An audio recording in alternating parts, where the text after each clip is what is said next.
Wala lang, gusto ko lang i-share sa inyo ang mga nangyari itong nakarang araw. Bago pala yung bagyo, inunta kami dito sa spot na to. Napakaganda dito mga tol. Sa mga hindi pa nakapalo, ipalo nyo na itong page na to. Saktong-sakto para sa inyo. Dating nga pala namin ng spot, kanya-kanya kami ng gawa. May nagsaing, may namana, at may nagluto, at may naglinis ng isda, at may gumawa ng kinilaw para may panghanda sa araw na to. Dahil medyo may kalayuan ng biyahe natin papunta dito sa spot. At pagkapunta namin dito, siyempre food trip yan mga tol. Hindi mawawala yan. Kaya ang hinintay nyo, tara samahan nyo. Nigop ko na pala dyan yung sabaw at kinain ko na rin itong isda dahil napakasarap nito dahil sariwang-sariwa. Yung mga kasama ko pala, busog na rin yan. Isang kalderong nagmamantikang sabaw ng isda mga tol. Ito napakasarap ng kainan sa isla kaya grabe. Busog na busog kami dyan.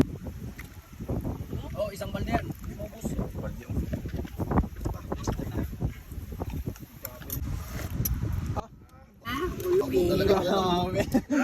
Suwabe.